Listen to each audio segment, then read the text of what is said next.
I see the situation as you are just living life and you suddenly it hits this moment where you are like, wait, I'm a man. And my emotions, I guess they must have been ignored. People ignore my emotions. They don't give a damn about me. They don't care. And yeah, I have to say, it's true. Hello, my beautiful souls, beautiful friends. How are you doing today? Hope you're doing great. Today, we're going to talk about a special trending topic.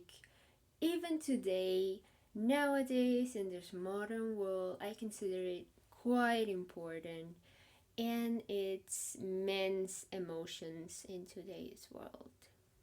Felt the call to upload this video because I've been noticing recently in many people around me, especially friends and family, men still, most of them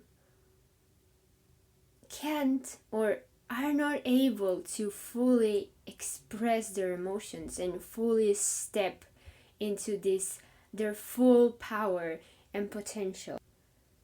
So by this, I'm not saying that men usually don't know how to express their own emotions. Many of them do. Many of them just feel the same. I mean, everyone feels the same emotions as women. Like everyone. We are all equal in the eyes of the source. The problem is how society allows women and men to express fully their emotions. So I'm not saying we are, usually the same as in past societies in the past, in different centuries, but there's still many things to take into consideration. There's still many changes we can do as a society, both of an individual level and as a collective. Because yes, we are seeing changes in men. We are seeing many men stepping into their power, embracing their emotions, starting to come out, to talk about it, to fully trust themselves and their friends and family. But this usually happens only in the Western world because, let's be honest, in societies, especially in the Middle East, where religion is still a topic and something that is really important there, and also in Asia, places there like that, there's in these places we see usually that the definition of being a man is quite different from the Western societies. So what I've seen by talking to friends and people just in general, um, in these societies, people think that men are usually the ones that act tough and don't show their emotions, don't show what they're thinking, always with this poker face, like, and men that always have, let's say, their shit together, like they have everything figured out. Men that have a set of requirements like a job, education, married, men that have children, all these social structures in these societies, if men don't have them, you are usually considered any less, you are usually considered you are useless, you are usually considered you are nothing, and people just ignore you and don't treat you just as a human being. They don't treat you as what you're supposed to be treated, because we all come from source. We are all the same. We all the same we all deserve the same love and acceptance. And this happens especially with older generations that are stuck in a specific way of teaching their children from this younger generation, especially the millennials, the Generation Z, which are waking up to their being, because we are in the age of Aquarius. We are not in the age of Pisces, where we are following structures, social structures, and religions, patterns, any toxic behaviors without questioning them. We are in the age of Aquarius, where we are awakening to our emotions, mental structures, spirituality. We are combining technology advances and their emotional side. That is what humanity is coming up to, in the good way, obviously. You know that the bad way, the extremes are bad. Like, if you're going to a very high technological society where technology prevails, there is no advancement in emotions. One example is the Greys, which are basically extraterrestrial race which has been so advanced with cloning, they just lost their ability to reproduce naturally. And the Greys can be seen as an example of a human possible timeline. So take that into account. Anyways, back to the topic. I've been thinking about it a lot these days, because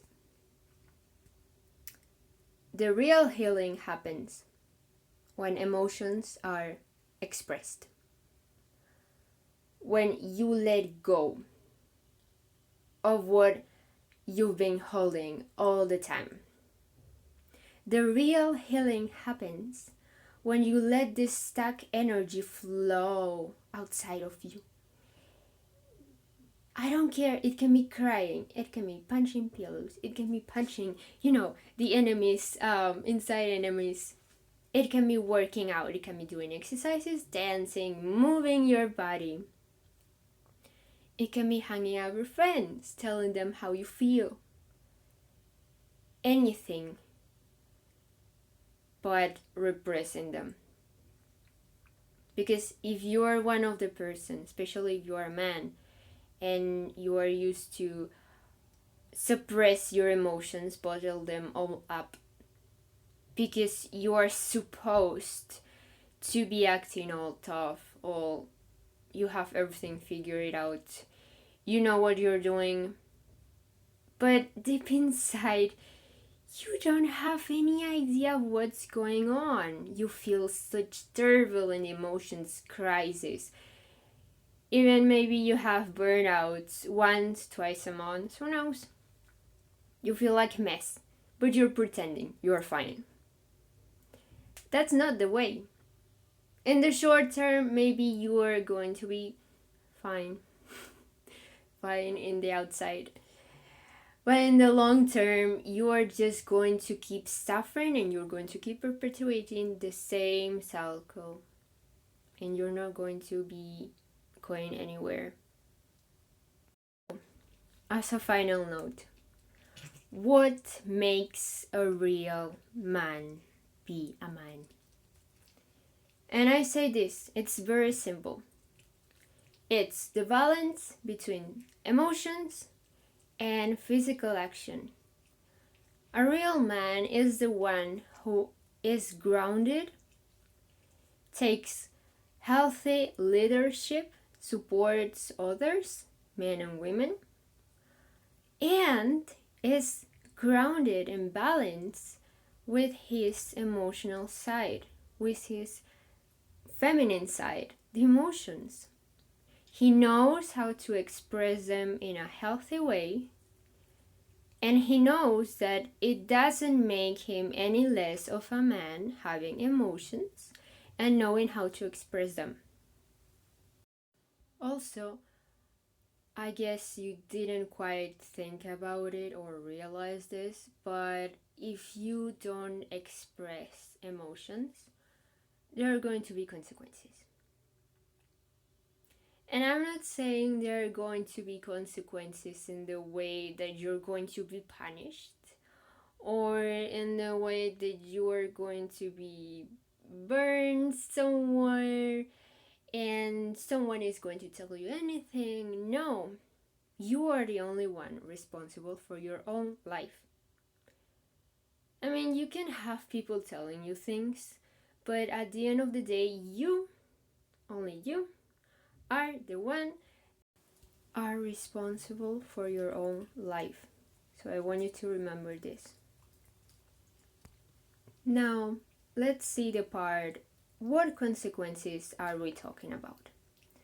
Well, I've been thinking that at the end of the day, many mental illnesses are related to the way we process emotions due to certain situations or circumstances. Can you see that many mental illnesses are related to how we process these emotions? Whether it's fear, not feeling safe, not feeling good enough in an environment. So, as a result of this, we develop certain coping mechanisms. And in response to how we were treated and educated as a child, as children, these coping mechanisms are bad for ourselves, meaning they are toxic and affect us in a bad way, or they are healthy. And this usually happens whether you are a woman or a man, it doesn't matter. You are still affected if you weren't properly taught about the emotional intelligence, which, by the way, it's very important. Not only the normal intelligence they taught us in school or in high school, which is about books, reading, mathematics, all that stuff. Coming back to the topic of the video once again. When you see suicide rates, you see that the highest number, I can't remember which one specifically, but you see that the highest number is in men. I wonder why, right? I mean, we all suffer. We all have different types of pain. But women are usually more allowed to feel, whether men are not. And that has consequences. I mean, I'm sure you know about this already, but people usually don't pay such attention to men's emotional side, right? And it's important, just as women's. Take care, everyone, and I see you in the fifth dimension frequency. Bye, love you.